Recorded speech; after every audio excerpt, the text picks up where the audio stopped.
When Elon Musk's helicopter crashed deep in the Costa Rican rainforest, stranding him and pilot Sarah Chen with no communication and limited supplies, they believed their greatest challenge would be mere survival. But on their first night in the jungle, a sound pierced the darkness that shifted everything, a faint, mournful cry, unmistakably human, not from any wild creature. Following the sound through the night, they stumbled upon a discovery that turned their struggle for survival into something far more profound. What unfolded next challenged everything Elon thought he understood about responsibility, achievement, and what truly matters in life. Before we dive into the footage, let us know in the comments, where are you watching from? The day had begun with promise. In San Jose, Costa Rica's capital, the weather was perfect for flying, a clear blue sky dotted with a few scattered clouds and excellent visibility. Elon reviewed his notes for a speech on sustainable energy solutions for developing nations, awaiting transport to a conference in Monteverde, a mountain town renowned for its cloud forest reserve and commitment to conservation. Rather than endure a 3-hour drive along winding mountain roads, Elon had arranged for a helicopter to take him directly to the conference venue. The 40-minute flight would allow him to arrive rested and prepared for his presentation. Sarah Chen, a highly recommended pilot with extensive experience navigating Costa Rica's rugged terrain, was at the controls. Originally from California, she had moved to Costa Rica 12 years earlier, captivated by the country's natural beauty and dedication to ecological preservation. Her company specialized in transporting executives, researchers, and wildlife photographers to remote areas. The helicopter, a modern 6-seater with top-notch safety features, had been recently inspected and maintained. As they lifted off from the helipad in San Jose, the cityscape quickly gave way to lush countryside, eventually replaced by the dense canopy of one of the world's most biodiverse rainforests. We should reach Monteverde in about 35 minutes, Sarah informed Elon as they gained altitude. The forecast indicates clear conditions all the way, though we might encounter some cloud cover as we near the mountains. Elon nodded, already engrossed in his presentation notes. The conference on sustainable energy drew attendees from across Latin America and beyond, all focused on implementing renewable energy solutions in regions with limited infrastructure, a cause aligned with Elon's vision of accelerating the world's transition to sustainable energy. 20 minutes into the flight, with their journey proceeding smoothly, Sarah noticed something unusual, a subtle change in the engine's hum, accompanied by a faint vibration that hadn't been present before. Her skilled hands made slight adjustments to the controls as she scanned the instrument panel. "Everything okay?" Elon asked, sensing her sudden focus. "Just checking something," she replied professionally, her tone steady despite growing concern. "We might need to adjust our route." But within moments, what started as a minor issue escalated dramatically. Warning lights flashed on the control panel, and the vibration intensified to an alarming degree. Sarah's expression turned serious as she assessed her options. "Mr. Musk, we have a problem," she said, her voice calm despite the circumstances. "We're experiencing engine trouble. I need to find a landing spot immediately." Elon nodded, instinctively tightening his seatbelt. Having faced emergencies before, he knew the importance of staying composed and following the pilot's lead. "Do what you need to," he replied simply. Sarah faced a daunting task. The rainforest below offered few natural clearings large enough for a safe helicopter landing. The tree canopy stretched endlessly in all directions, a stunning but now menacing green expanse that obscured the forest floor. With remarkable skill, she maneuvered the increasingly unstable aircraft, desperately searching for any gap in the trees while managing the rapidly deteriorating mechanical systems. Her years of experience were evident in every decision. Every subtle adjustment, as she sought a viable landing spot. Finally, she spotted a small break in the canopy, likely created by a fallen tree, just wide enough to attempt a landing. With the engine emitting alarming noises and the helicopter growing harder to control, she had no choice but to try. "Brace for an emergency landing," she instructed Elon, her focus absolute as she guided the helicopter toward the narrow gap. "It's going to be rough, but I can manage it." The descent was controlled but tense, branches scraping the helicopter's exterior as Sarah navigated through the tight space. With extraordinary precision, she managed to set the helicopter down in a small clearing, a hard landing that jolted both passengers but left them unharmed. As the rotors came to a stop in the sudden silence of the forest, Sarah and Elon exchanged a look of shared relief. They had survived the immediate crisis, but both understood their situation remained precarious. They were now stranded in one of the most remote and challenging environments on Earth. Both Elon and Sarah emerged from the crash unscathed but found themselves in a dire predicament. Their emergency beacon was active, but the dense forest canopy made it difficult for rescue teams to pinpoint their exact location. With limited supplies and no clear rescue timeline, they faced the prospect of spending at least one night in the jungle, possibly more. "Are you hurt?" Sarah asked immediately, unbuckling her harness and turning to check on her passenger.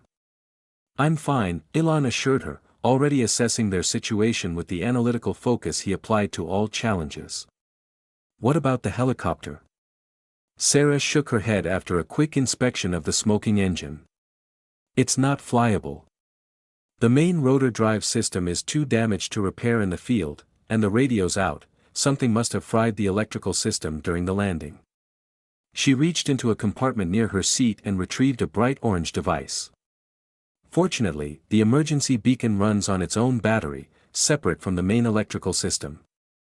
"I've activated it, so rescue teams will know our general location, but with this canopy," she glanced at the thick layer of trees overhead. "It might take them longer to pinpoint us." They took stock of their resources. The helicopter was equipped with a basic emergency kit containing first aid supplies, a few liters of water, energy bars, a flashlight with extra batteries, a small tarp, and a multi-tool. Sarah also carried a personal survival kit she always brought on flights over remote areas, which included water purification tablets, a lighter, a compact emergency blanket, and a basic hunting knife. "How long do you think it'll take them to find us?" Elon asked, his tone more practical than anxious. Sarah considered the question carefully. "They'll know we're missing within a few hours when we don't arrive at the conference. The beacon will give them a general search area. But in this terrain, given the visibility challenges from the air, we should prepare for at least 24 to 48 hours, maybe longer." Elon accepted the estimate without visible concern. "Then we need to prioritize water, shelter, and rationing our supplies." Throughout the first day, Elon and Sarah worked together to secure their immediate survival needs, finding fresh water, constructing a shelter, and rationing their limited food supplies. By evening, they had established a basic camp near the helicopter, hoping rescue teams would locate them by morning. Their first priority was water. Despite the rainforest's humidity, securing safe drinking water was critical. Sarah's wilderness survival skills proved invaluable as she led them to a small stream about 50 meters from the crash site.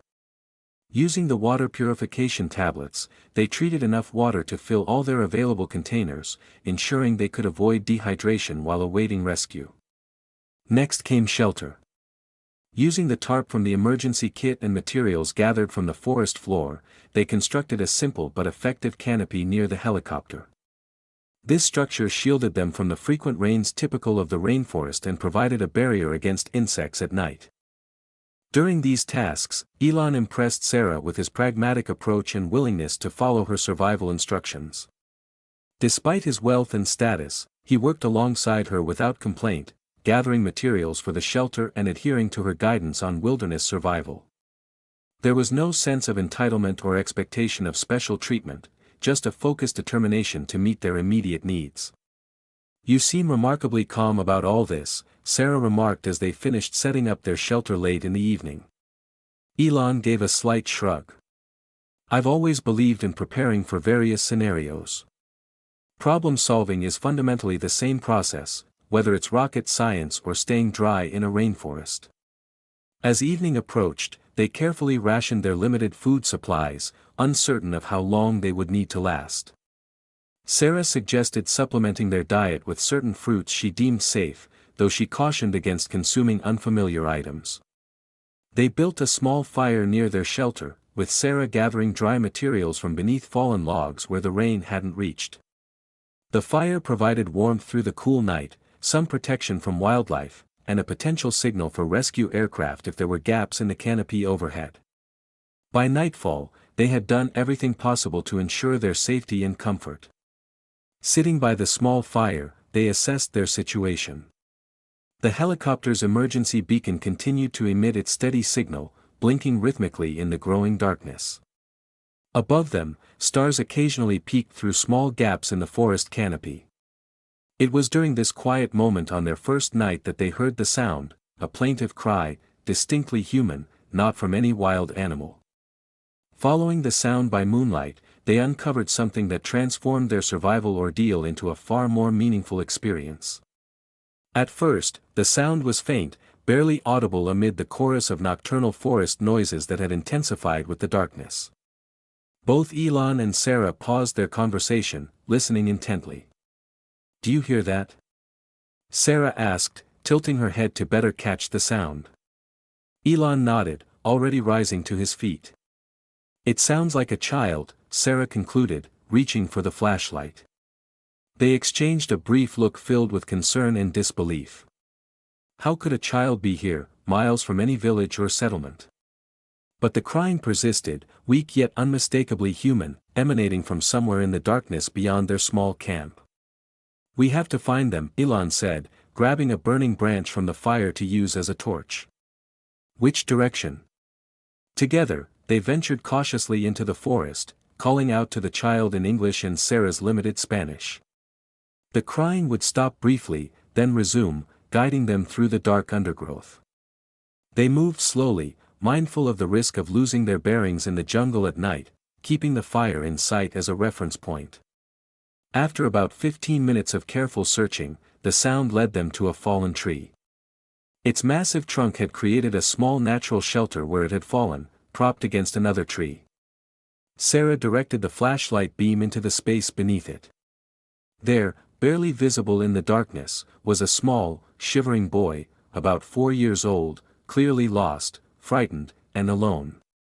The child was dehydrated, exhausted, and spoke only Spanish, which neither Elon nor Sarah understood fluently. But his need for help transcended any language barrier. In the flashlight's beam, they saw a tiny figure curled into a ball, arms wrapped around his knees, pulled tight to his chest. His clothes were torn and dirty, his face streaked with mud and tears. When the light hit him, he blinked and curled tighter, visibly scared of these strange figures emerging from the dark. Estamos aquí, Sarah said softly, using the few Spanish phrases she knew to reassure him. "We're here to help, ayudar." Elon crouched down to appear less intimidating, slowly extending his hands, palms up, in a universal gesture of offering aid. "It's okay," he said gently. "You're safe now." The boy looked at them with wide, fearful eyes, his small body trembling from cold, hunger, and fear. After a moment of hesitation, something in their gentle voices and concerned expressions seemed to convince him they meant no harm. He reached out a small hand toward Elon. Without hesitation, they brought the child back to their makeshift camp, sharing their precious water and food supplies, trying to comfort him and piece together how he had ended up alone in the jungle. Through gestures and the few Spanish words they knew, they learned his name was Miguel and that he had somehow become separated from his family. Building Miguel's trust was a slow and delicate process. Understandably, he was terrified, having spent, as they later learned, nearly 2 days alone in the jungle. When they first brought him to their camp, he refused the water they offered, eyeing them suspiciously despite his obvious thirst. Elon had an idea that bridged the gap. He took a sip of the water himself, then offered it to Miguel again, demonstrating its safety. The child watched closely, then took the bottle with trembling hands, drinking eagerly once he started. After addressing his urgent need for hydration, they moved to food, offering an energy bar broken into small pieces. Miguel hesitated again until Elon ate a piece himself, showing it was safe. The boy's hunger quickly overcame his fear, and he ate rapidly, glancing between his rescuers as if afraid they might vanish. Communication was challenging due to the significant language barrier. Sarah knew basic Spanish phrases from her years in Costa Rica, and Elon recalled some words from his school days, but neither could understand Miguel's rapid, frightened speech. They relied mostly on gestures, facial expressions, and tone of voice to convey reassurance and care. Through pantomime and simple words, they gathered that Miguel had been with his family when he wandered off, possibly following an animal or an interesting plant, and couldn't find his way back. Night had fallen, and he had been alone in the jungle ever since, growing increasingly frightened and weak from lack of food and water.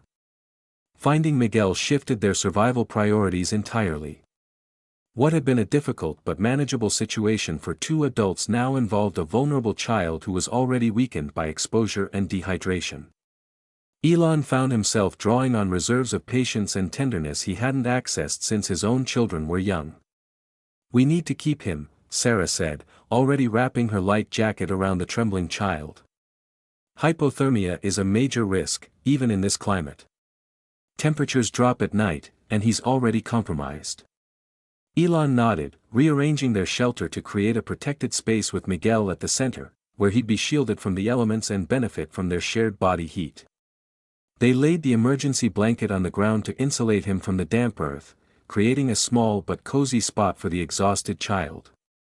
Ensuring Miguel's hydration became their primary focus.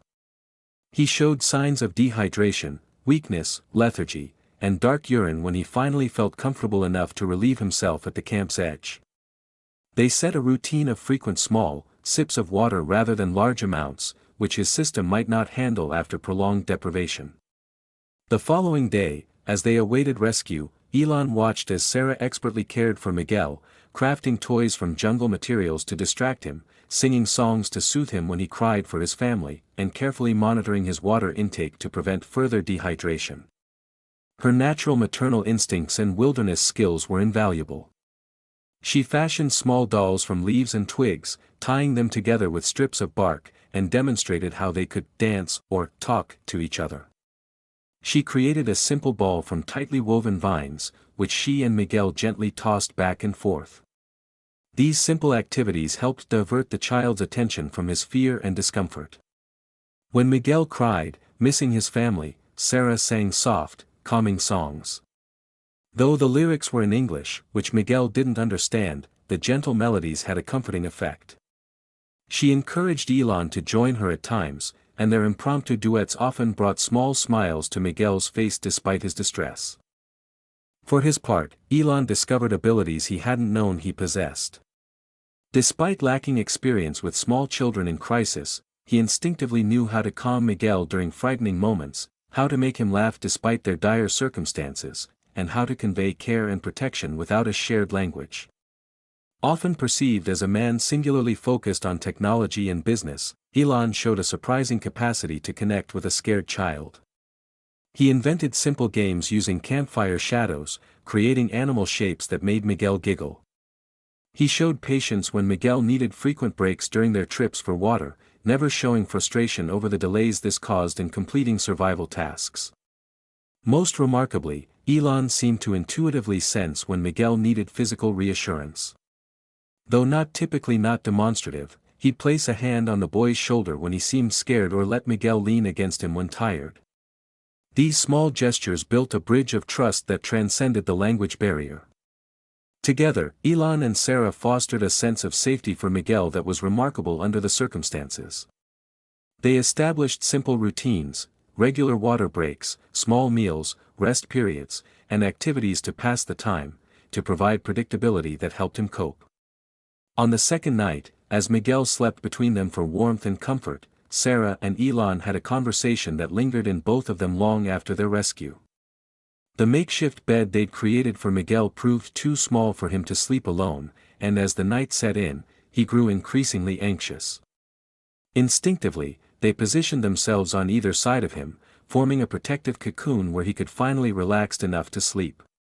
His small body curled against Elon's, one tiny hand clutching a fold in Sarah's jacket even in sleep. "I've built companies that impact millions," Elon said quietly, careful not to wake the sleeping child, "but I've never felt this level of responsibility for another person like I do now for this little boy."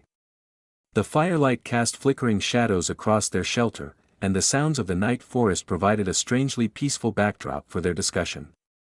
Despite their uncertain predicament, they felt a rare tranquility watching over the sleeping child. Sarah nodded, understanding exactly what he meant. It's different when one person's survival is entirely in your hands, isn't it?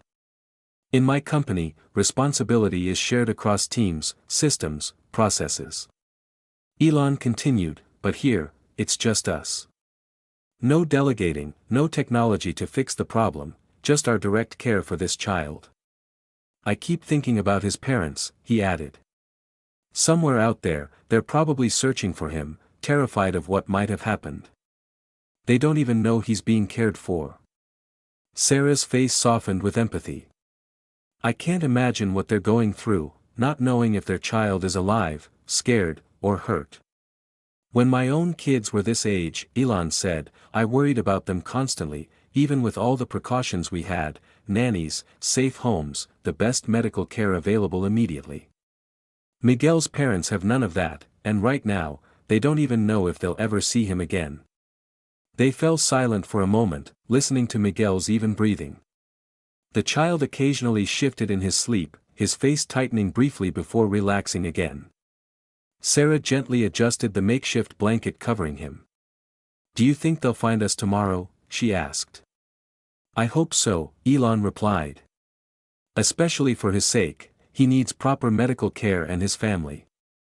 We're doing everything we can for him, Sarah reassured him. Kids are amazingly resilient.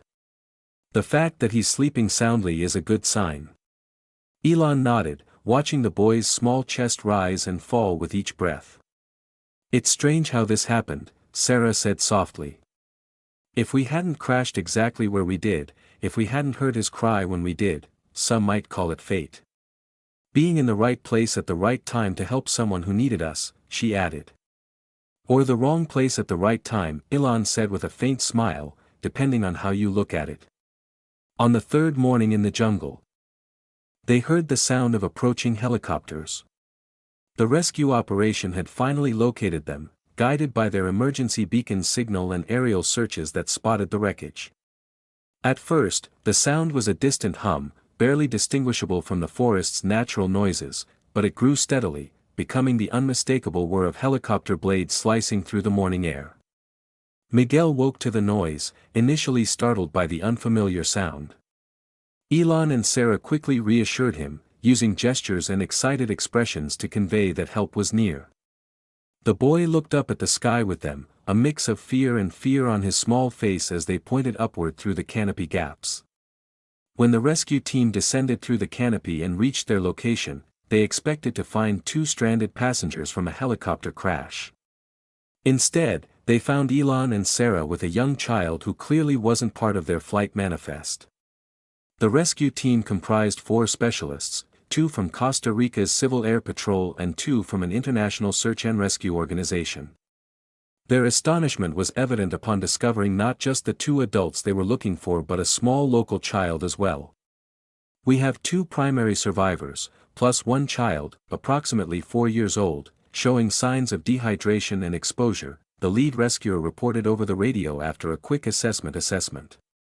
The child wasn't on the flight manifest, it appears to be a local found by the crash survivors. Through radio communication with ground teams, they quickly confirmed that Miguel had indeed been missing, searched for 4 days after wandering off from his small village during a community celebration. Local search parties had scoured the jungle. Elon and Sarah's crash had occurred in an area near where Miguel had gotten lost, an area so remote that regular search teams might not have struggled to locate him in time before it was too late. The very crash that stranded them had positioned them perfectly to save the child's life. It's extraordinary, the team leader said, looking from Miguel to his rescuers. The odds of your helicopter would crashing exactly where this boy was lost, and that you'd finding him alive after all those days, he shook his head in disbelief. Some might call that a miracle. That day's rescue operation became a dual celebration. Not only were Elon and Sarah safely extracted from the jungle, but Miguel was reunited with his desperate family, who had never given up hope of finding him alive. This concludes our narrative journey. I trust you found this gripping saga of intrigue, cutting-edge innovation, and astonishing discoveries captivating. From where are you tuning in today? I'm curious to learn which corner of the globe this tale has touched. If this escapade held your interest, please give this video a thumbs up and consider subscribing to the channel for a steady stream of compelling, mind-expanding stories just like this one. Fresh material is posted frequently, ensuring you're always in the loop for the newest spellbinding adventures. Be sure to pass this video along to your loved ones and friends. It's a great way to share positivity and insight while expanding our circle of story enthusiasts. Your encouragement is invaluable. Thank you for joining me, and I look forward to welcoming you back for the next tale.